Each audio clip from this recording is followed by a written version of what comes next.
नक्शे पर मौजूद रूस और यूक्रेन दो ऐसे मुल्क हैं जिनके बीच छिड़ी जंग थमने का नाम नहीं ले रही है। तनाव से भड़की चिंगारी अब ज्वाला बन चुकी है, जिसमें इन दो मुल्कों के नागरिक अब जल रहे हैं।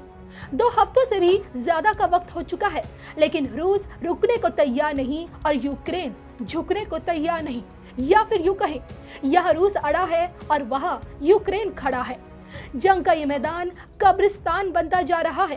एक तरफ यूक्रेन की सीमा में घुसे रूसी सैनिक हवाई हमले कर रहे हैं, मिसाइलें दाग रहे हैं, टैंकों से ताबड़तोड़ बमबारी कर रहे हैं, तो वहीं मासूमों की जान जा रही है। यूक्रेन में अफरा तफरी मची हुई है।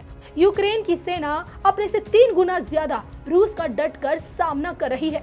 2 साल पहले कोरोना की मार और अब वर्ल्ड वॉर 3 में तब्दील होता ये युद्ध, दुनिया के ये भयावह हालात क्या किसी बड़ी अनहोनी का संकेत है? रूस यूक्रेन का ये संकट आखिर कब खत्म होगा? जंग की ये चिंगारी क्या विश्व युद्ध का रूप लेगी? इसको लेकर विश्व विख्यात सुदर्शन चक्र ज्योतिषाचार्य श्री संत बेतअशोका जी की भविष्यवाणी क्या कहती है, देखिए सिर्फ धर्म ज्ञान पर। इसका मेन कारण है ये जो बीसी है। बीसी का मतलब होता है एक 20 साल का साइकिल। 2020 से लेके 2040 का जो समय है, इस बीसी का जो मालिक है वो रुद्र है जी।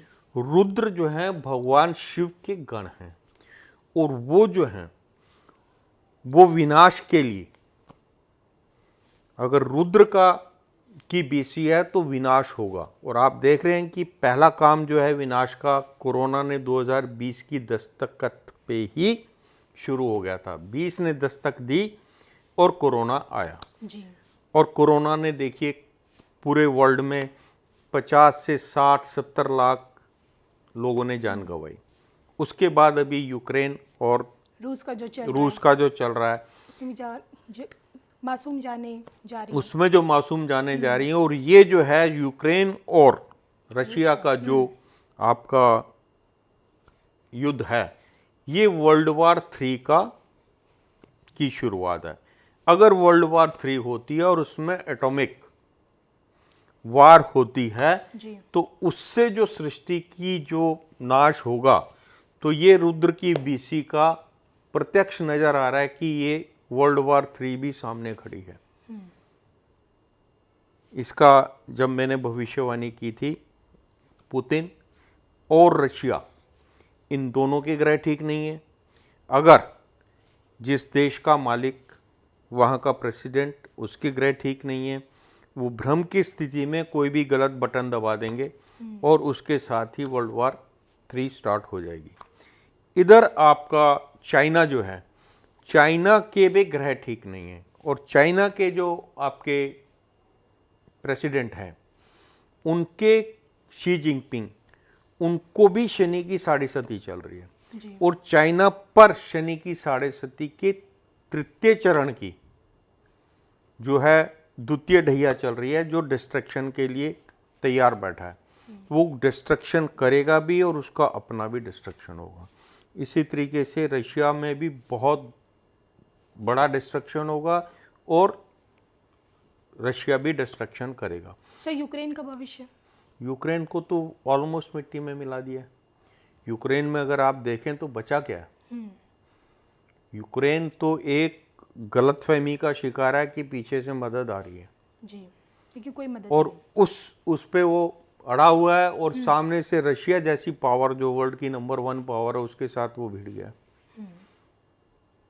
रशिया, अगर आप देखा जाए तो यूक्रेन को जो है बलि का बकरा बनाया गया। दुनिया के कई देशों में पुलिस के संबंध में बहुत अच्छी छवि की खबरें आते रहती हैं। हमारे देश का दुर्भाग्य है, फिल्म बनेगी तो उसमें सबसे भद्दा चित्रण किसी का किया जाता है तो पुलिस वाले का किया जाता है। अखबार अगर भरे पड़े देखें तो उसमें भी भद्दे से भद्दा किसी का चेहरा बना दिया जाता है तो पुलिस वाले का बना दिया जाता है। और उसके कारण समाज में जिस प्रकार की सच्चाई पहुंचनी चाहिए, इन दिनों सोशल मीडिया के कारण हमने कोरोना कालखंड में देखा, यूनिफॉर्म में, पुलिस के यूनिफॉर्म में काम करने वाले लोग, उनकी कई वीडियो बहुत वायरल हुई। कोई पुलिस वाला रात को निकलता है, कोई भूखा है उसको खाना खिला रहा है, किसी के घर में लॉकडाउन के कारण दवाइयां नहीं है तो पुलिस के लोग दो मोटरसाइकिल पे जाकर के उनको दवाई पहुंचाते हैं। एक मानवीय चेहरा, पुलिस का मानवीय चेहरा इस कोरोना कालखंड के अंदर जन सामान्य के मन में उभर रहा था। लेकिन फिर वो चीजें ठहर गई। ऐसा नहीं कि काम बंद हुआ है, लेकिन जिन लोगों ने एक नैरेटिव बना के रखा हुआ है, और जब नकारात्मक वातावरण होता है तो अच्छा करने की इच्छा होने के बाद भी उसका मन में निराशा आ जाती है। ऐसे विपरीत वातावरण में आप सब नौजवान तय करके घर से निकले हैं, आपके अभिभावक ये तय कर करके आपको यहां भेजा है कि कभी न कभी आप सामान्य मानवीय के हकों की रक्षा, सामान्य मानवीय की सुरक्षा की चिंता, समाज जीवन के अंदर सुख चैन का वातावरण बना रहे उसकी चिंता, सामान्य समाज जीवन के अंदर एकता और सद्भावना बनी रहे, हर कोई अपना जीवन बड़े उमंग और उत्साह के साथ यापन कर सके, समाज जीवन के छोटे मोटे उमंग उत्साह के प्रसंग बड़े आनंद और गौरव के साथ होते चले, इस भूमिका के साथ समाज जीवन में हम अपनी भूमिका कैसे अदा कर सके। और इसलिए अब सिर्फ कद काठी के आधार पर सुरक्षा बले देश की सेवा कर पाएंगे, वो एक सीमित तक सही है, लेकिन एक बहुत बड़ा क्षेत्र बन गया है जहां पर हमें ट्रेन मैन पावर की जरूरत पड़ेगी। आज का जो जमाना है, परिवार छोटे होते गए हैं। पहले तो क्या था, पुलिस वाला भी एक्स्ट्रा ड्यूटी करके थक करके घर जाता था तो एक बड़ा संयुक्त परिवार होता था, तो माँ संभाल लेती थी, पिताजी संभाल लेते थे, दादा दादी कभी घर में है तो संभाल लेते थे, कोई भतीजा संभाल लेता था, बड़े भाई साहब घर में है तो वो संभाल लेते, भाभी जी होती तो वो संभाल लेती थी। वो मन से हल्का हो जाता था और दूसरे दिन तैयार होके चला जाता था। आज माइक्रो फैमिली हो रहे हैं, जवान कभी 6 घंटे नौकरी, कभी 8 घंटे, कभी 12 घंटे, कभी 16 घंटे, और बड़ी विपरीत परिस्थिति में नौकरी करता है, फिर घर जाएगा, घर में तो कोई है ही नहीं, सिर्फ खाना खाओ, कोई पूछने वाला नहीं, माँ बाप नहीं है, कोई चिंता करने वाला एक अलग व्यक्तित्व नहीं है। ऐसे समय स्ट्रेस की अनुभूति हमारे सुरक्षा बल के क्षेत्रों के सामने एक बहुत बड़ी चुनौती बनती है। परिवार जीवन की कठिनाइयां, काम करते समय करनी पड़ती कठिनाइयां, उसके मन पर एक बहुत बड़ा स्ट्रेस रहता है।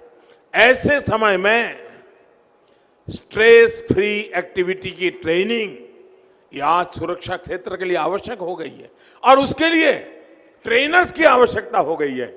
ये रक्षा शक्ति यूनिवर्सिटियां जो हैं, वे इस प्रकार के ट्रेनर भी तैयार कर सकते हैं जो शायद यूनिफॉर्म के काम में नहीं होंगे, लेकिन यूनिफॉर्म वालों को मन से मस्त रखने का काम यहां से ट्रेन होकर के लोग कर सकते हैं।